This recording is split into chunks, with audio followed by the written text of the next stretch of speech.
का स्वागत है। आज की अहम खबरों के साथ मैं हूं निशा। चलते हैं आज की खबरों के सफर में। शहर के सिविल लाइंस इलाके में स्थित boys school and intermediate college के सामने शरारती तत्वों ने एक एक करके 3 बम फेंके हैं। दहशत फैलाने के लिए इन बमों को एक बाइक सवार युवक ने फेंका है, जिसकी तस्वीरें भी पास में लगे सीसीटीवी कैमरे में कैद हो गई है। इस मामले को लेकर कॉलेज के प्रिंसिपल डेविड ल्यूक ने शहर के सिविल लाइंस थाने में एक FIR दर्ज कराई है, जिसके आधार पर पुलिस युवक की पहचान कर उसके खिलाफ गैंगस्टर की कार्रवाई करने की बात कर रही है। बमबाजी हुई है और क्या नुकसान हुआ? आज करीब 12:10 पे जब हमारे छोटे बच्चों का स्कूल छूटने वाला था, कुछ अराजक तत्व सड़क के उस पार से हमारे मुख्य गेट पे एक बम फेंका जो फटा, और उस समय स्कूल छूटने वाला। लकीली हमारे बच्चे बाहर उस समय नहीं निकले थे, अगर निकल गए होते तो कुछ बहुत ज़्यादा कुछ बच्चों को नुकसान हो सकता था। क्या वजह हो सकती है? वजह हमने बता, स्कूल के कौन थे, क्या लोग थे, तो पता नहीं है। पुलिस को हम लोगों ने इन्फॉर्म किया है कि हम लोग एक मुकदमा भी दर्ज कर रहे हैं, वो तहकीकात करेंगे तो पता चलेगा। स्कूल के किस साइड पे फेंके हैं? मुख्य द्वार फेंके, सामने जो ईटॉन रेस्टोरेंट है उसके सामने से फेंके हैं, हमारे मेन गेट पे फेंके। Thank you. देखिए, जो घटना है उसको संज्ञान में लिया गया है। वैसे ये सूतली बम जो होता है, फूड फॉर्म में होता है, पटाखों में इस्तेमाल होता है, इस तरह के बम की घटना हुई है। परंतु हम लोगों ने चिन्हित करने का प्रयास किया, हमारी टीम लगी हुई है। जल्दी चिन्हित करके गंभीर धाराओं में ऐसे केसेस में अभियोग पंजीकृत किया जा रहा है और कार्रवाई की जा रही है। आपने पूर्व में देखा होगा, पहले की भी जो घटनाएँ हुए हैं उसमें पुलिस ने तत्परता से वैसे लोगों की तलाश की है, उनको गिरफ्तार किया है, गंभीर धाराओं में अभियोग पंजीकृत करके उनको जेल भेजा जा रहा है। और जो एक गैंग की तरह काम कर रहे हैं उनके विरुद्ध जो है गैंगस्टर एक्ट के तहत भी हम लोग कार्रवाई करेंगे। साथ ही साथ मैं स्कूल के कॉलेज के स्टूडेंट से और उनके गार्जियन से आप लोगों के माध्यम से अपील भी करता हूँ कि अपने स्कूल में, कॉलेजेस में प्रायः देखा जा रहा है कि ये जो इंसिडेंट्स हो रहे हैं उसमें स्कूल और कॉलेज के स्टूडेंट्स इन्वॉल्व हो रहे हैं। काफ़ी यंग एज में इस तरह की सकारात्मक राह पे चलने के जगह पे वो नकारात्मक चीज़ों में इन्वॉल्व हो रहे हैं। इसको लेके उनको जागरूक करने का भी हम लोग प्रयास कर रहे हैं। स्कूल के माध्यम से कॉलेजों को भी हम लोग संदेश दे रहे हैं। हम लोग इंटरेक्ट भी करेंगे, उनको अवेयर करेंगे कि इस तरह की आपराधिक गतिविधि में इन्वॉल्व न हो। अदरवाइज़ इसमें कड़ी से कड़ी हम लोग विधि कार्रवाई सुनिश्चित करा रहे हैं और भविष्य में उनके करियर के लिए ये नुकसानदेह होगा। इस ओर मैं ध्यान आकृष्ट करना चाहता हूँ स्कूल एडमिनिस्ट्रेशंस की भी, कॉलेज एडमिनिस्ट्रेशंस की और गार्जियंस की विशेष करके, कि अपने बच्चों पे, अपने घर के सदस्यों पे विशेष नज़र रखें, उनकी गतिविधि पे। किसी भी तरह का आपराधिक कृत्य सामने नहीं होगा। ऐसे जो भी केसेस आ रहे हैं उसमें तत्काल अभियोग पंजीकृत करके कड़ी से कड़ी कार्रवाई की जा रही है। Thank you. प्रयागराज शहर में यातायात पुलिस में लगाए गए पुलिसकर्मियों की बदसलूकी और दुर्व्यवहार की वजह से मुंडेरा सब्जी मंडी में फल और सब्जी के व्यापार करने वाले कई व्यापारियों के लिए रोजी रोटी का संकट खड़ा हो गया। मंडी के व्यापारियों का आरोप है कि ट्रैफिक पुलिस शहर के बमरौली और नैनी इलाके से आने वाले सब्जी और फल के व्यापारियों की गाड़ियों को बिना किसी शासनादेश के रोक लेती हैं और कई दिनों तक वहां उनकी गाड़ियां खड़ी रहती हैं, जिसकी वजह से उनकी सब्जियां और फल खराब हो जाते हैं। व्यापारियों का ये भी आरोप है कि यातायात पुलिसकर्मी गाड़ी छोड़ने के लिए हजारों की रिश्वत दे देते हैं और रिश्वत लेने के बाद उनकी गाड़ियां निकलने देते हैं। मुंडेरा सब्जी मंडी व्यापार मंडल ने इसे लेकर गहरी नाराजगी दर्ज कराई है। उनका कहना है कि अगर इसी तरीके से यातायात पुलिस का ये दुर्व्यवहार जारी रहा तो वह मंडियों में काम करना भी बंद कर देंगे। इसकी वजह से सब्जियों के दाम आसमान छू सकते हैं। मंडी के अध्यक्ष सतीश कुशवाहा ने इसे लेकर जिले के जिला अधिकारी, SSP और यूपी के मुख्यमंत्री योगी आदित्यनाथ से अपील की है कि यातायात पुलिस के सिपाहियों के दुर्व्यवहार को लेकर जांच की जाए, क्योंकि इस तरह के भ्रष्ट कर्मचारियों की वजह से ही प्रदेश सरकार बदनाम होती है। हमारे यहाँ मुंडेरा मंडी में आज बगैर किसी को सूचना दिए हम लोगों को व्यापार मंडल को ना सूचना दी गई, ना तो पेपर में कोई सूचना निकाली गई। बगैर सूचना दिए, बगैर सूचना लिखित में पेपर में दिए हुए हम लोगों के हरी सब्जी और फल की गाड़ियाँ को बमरौली चौकी और भगूरपुर में रोक लिया गया। और जब लोगों ने निवेदन किया कि हम लोगों का सौदा बहुत महंगा है, 55-10 लाख रुपए की गाड़ियाँ हैं, टमाटर गाड़ियाँ, हरी मिर्ची गाड़ियाँ, ये सब गाड़ियां आ रही हैं और इनको जाने दिया जाए तो वहाँ पे लोगों को आने जाने के लिए कहा गया है, ये ऊपर का आदेश है, हम नहीं जाने देंगे। कुछ लोगों ने यहाँ पे 5-5 हज़ार, 3-3 हज़ार, 2-2 हज़ार रुपये दे करके उन लोगों को छोड़ा। बताइए, जब वो पैसा पाते हैं और डर के मारे बेचारे पैसा देते हैं, इसलिए देते हैं कि उनका माल जब 5 लाख का सड़ा तो वो 5,000 कुर्बानी देते हैं और सोचते हैं हमारी मंडी हो जाए।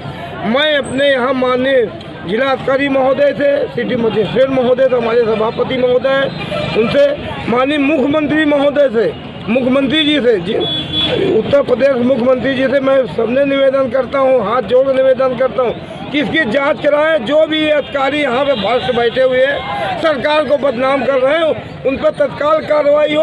और ये सब्जी का काम जो है, फल सब्जी का काम, इसको तत्काल ये रोका ना जाए। रोक देने से यहाँ पर पूरे इलाहाबाद में सब्जियों का भाव आसमान में भाग जाएगा और जो रास्ते में गाड़ियाँ रुक जाएंगी उन व्यापारियों को बहुत बड़ा नुकसान हो जाएगा। लुलु मॉल के बाद रेलवे स्टेशन के वेटिंग रूम में नमाज पढ़ने का मामला सामने आया है। प्रयागराज स्टेशन के वेटिंग रूम में इन मुस्लिम बच्चों द्वारा सार्वजनिक स्थल यानी स्टेशन के अंदर नमाज पढ़ने का वीडियो सामने आया है। महानंदा एक्सप्रेस से इन नाबालिग बच्चों को ले जा रहे लोगों को आरपीएफ ने आज प्रयागराज स्टेशन पर पकड़ा था। बाल कल्याण समिति उनसे पूछताछ कर रही है। जिस वक्त इन नाबालिग बच्चों को वेटिंग रूम में बंद कर दिया गया, उसी दौरान बच्चों को ले जा रहे मदरसे का शिक्षक मौलाना बच्चों को लेकर नमाज पढ़ाने लगा। इधर आरपीएफ और जीआरपी ने भी वेटिंग रूम में नमाज पढ़ने से भी नहीं रोका। मौलाना ने अपने बयान में कहा है कि जब पुलिसकर्मी ने उन्हें इस वेटिंग रूम के अंदर बंद कर दिया और उनके नमाज पढ़ने का वक्त हो गया, तब वह नमाज पढ़ने बाहर कैसे जा सकते थे। लिहाजा उन्होंने वेटिंग रूम में ही बच्चों के साथ नमाज पढ़ी। ये 15 बच्चे बिहार के खगड़िया व सहरसा जिले से हैं। बचपन बचाओ आंदोलन संस्था का सूचना पर इन्हें प्रयागराज स्टेशन पर उतारा गया था। बाल कल्याण समिति अध्यक्ष अखिलेश मिश्रा ने ठेकेदार से बातचीत की है और बताया है कि बाल कल्याण समिति सभी बच्चों को बाल गृह भेज रही है। परिजनों के आने पर बच्चों को उनके हवाले किया जाएगा। पुलिस फिलहाल इस मामले में बात करने के लिए तैयार नहीं है। जो है क्या नाम है, सहरसा ज़िला है, वहाँ के 13 बच्चे हैं। ये जो हमारे साथ में आए हुए हैं वासिल भाई, इनके रिश्तेदार हैं। सारे बच्चे करीब हाँ जी। कहाँ ले जा रहे थे बच्चों को? हम इनको मदरसा जामिया दारे अरकम, ये फतेहपुर ज़िला में एक गांव है मोहम्मदपुर गौती, वहाँ मदरसा है जामिया दारे अरकम, वहाँ लेकर जा रहे हैं इनको। अब इन लोगों ने ज़बरदस्ती मेरे साथ सुबह से करीब जो है ये जुल्म ढा रखा है। नमाज़ पढ़ रहे थे। लेकिन ये तो पब्लिक प्लेस है, ये कह रहे हैं। अब इन्होंने हमको यहाँ पर बंद जो है बैठा लिया है, बाहर भी नहीं निकलने दे रहे हैं। तो हमारे पास मजबूरी है, नमाज का टाइम हो गया, अब कहीं तो मुझे नमाज़ पढ़नी ही पढ़नी है। अब इस जगह हमको बैठाला गया है, अगर हमको छोड़ दिया जाए हम जाके अपने मदरसे में पढ़ेंगे नमाज़। इसलिए हमने मजबूरी है हमारे पास, और टाइम हो गया, टाइम ख़त्म हो नमाज का और हम मौजूद हों, तो ये तो मुनासिब नहीं है बिल्कुल भी। तो आपको रोका जा रहा था ना नमाज पढ़ने से, कहा जाता है। अब ये सवाल ये तो ये कह रहे हैं कि मतलब पब्लिक है, यहाँ पर आपको परमिशन किसने दी? आप ये बताइए, जब मुझे यहाँ पर बंद कर लिया गया है और बाहर जाने नहीं दिया रहा है, तो अब नमाज की इजाज़त लेने के लिए मुझे कहीं और जाना पड़ेगा?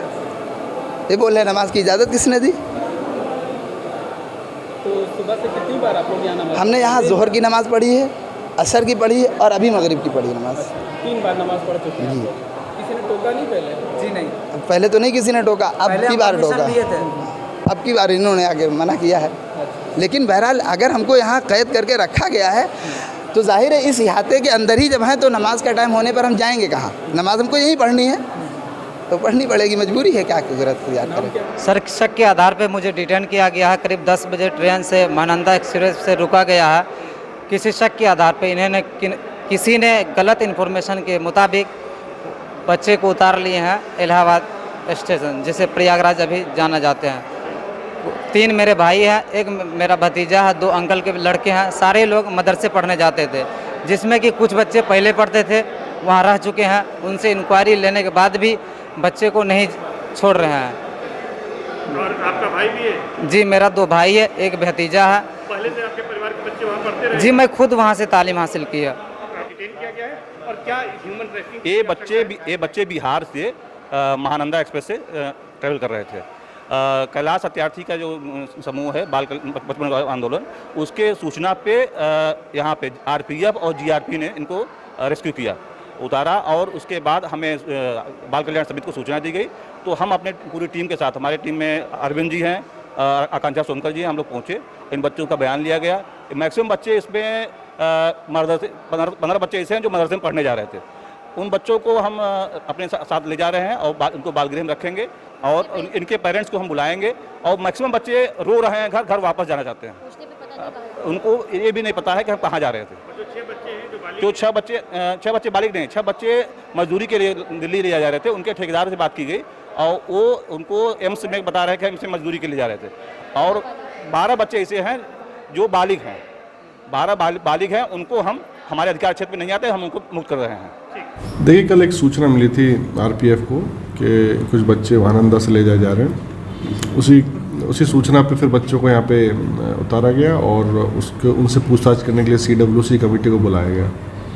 तो सीडब्ल्यूसी कमेटी उनसे पूछताछ कर रही है और अभी उनकी जांच रिपोर्ट आई नहीं है, उसके आधार पर अग्रिम कार्रवाई की जाएगी। इसी दौरान ये संज्ञान में आया है कि जब ये बयान आदि जब नोट कर रही थी कमेटी और आरपीएफ जीआरपी पूछताछ कर रही थी, तो एक वीडियो सरफेस हुआ है जिसमें इस प्रकार की गतिविधि का उसमें दिखाई दे रहा है। तो उस संदर्भ में हमने सीओ जीआरपी प्रयागराज को एक जाँच दी है, उसमें जांच करेंगे। साथ ही साथ चूँकि इसमें हमारी दूसरी एजेंसियां भी का भी रोल है, जैसे कि आरपीएफ और रेलवे विभाग, तो तीनों इसमें एजेंसी इंक्वायरी करके जो भी इसमें फाइनल कंक्लूजन निकलेगा उस पर अग्रिम कार्रवाई की जाएगी।